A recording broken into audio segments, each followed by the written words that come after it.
ચૂંટણીને લઈ મતદાન જાગૃતિ અંતર્ગત ચૂંટણી પંચનો અનોખો પ્રયાસ જોવા મળ્યો। લોકસભા અને વિધાનસભાની પેટા ચૂંટણીઓ માટે 7મી મે રાજ્યમાં મતદાન યોજાશે।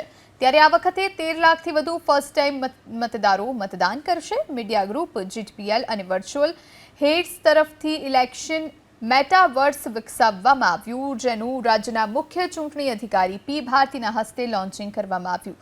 વર્ચ્યુઅલ રિયાલિટી આધારિત ટેકનોલોજીની મદદથી કમ્પ્યુટર અને એન્ડ્રોઇડ મોબાઈલ મારફત મતદાર પોતે વર્ચ્યુઅલી મતદાન મથકમાં પ્રવેશથી લઈ મતદાન કરવા સુધીની સમગ્ર પ્રક્રિયાનો જાતે અનુભવ કરી શકશે। પહેલી વખત મતદાન કરનારા મતદારો સહિતના તમામ મતદારો મતદાન પ્રક્રિયા વિશે અનેક મૂંઝવણો અનુભવતા હોય છે। જો કે મતદાન પ્રક્રિયાનો વર્ચ્યુઅલ રિયાલિટીથી જાત અનુભવ કરી શકાશે।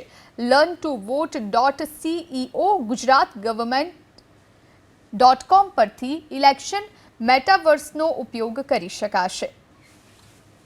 ચાલો મતદાર મથકે તમે કેવી રીતે પોતાનું મત આપશો તે અંગે સમજીએ। મતદાર મથકમાં દાખલ થતા પ્રથમ મતદાન અધિકારી તમારી મતદાર તરીકેની ઓળખ માટે ખાતરી કરશે। આ માટે તમે મતદાર ફોટો ઓળખપત્ર અથવા ભારતનું ચૂંટણી પંચ માન્ય કરે તેવા ઓળખ માટેના અન્ય દસ્તાવેજ રજૂ કરી મતદાન કરી શકશો। અત્યારે મતદાર યાદીમાં 13 લાખથી વધુ નવા યંગ મતદારો છે। નેચરલી એ લોકોનું મતદાનની પ્રક્રિયાનું વાકેફ ના હોય અને સો દેટ એ લોકોનું મતદાનના પ્રક્રિયા વાકેફ કરવા માટે જીટીપીએલ અને વર્ચ્યુઅલ હેડ્સ બંનેની સહયોગથી એક ઇલેક્શન મેટાવર્સનું તૈયાર કરવામાં આવ્યું છે। એક વર્ચ્યુઅલ રિયાલિટીનું એક ફિલિંગ નવા મતદારોને આપશે।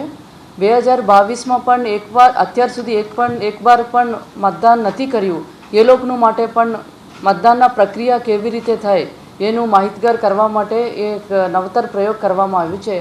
આપ સૌની માધ્યમથી તમામ નવા મતદારો અને એસ્પેશલી યંગ મતદારોની મારી અપીલ છે કે આપના વોટ્સઅપ મોબાઈલ પર એન્ડ્રોઈડ મોબાઈલ અથવા આપકા લેપટોપ ડેસ્કટોપ પરથી આ લિંક અમે શેર કરીએ છીએ, એનું આપ જોઈને ઇલેક્શનના પ્રોસેસનું આપે જાણી શકશો।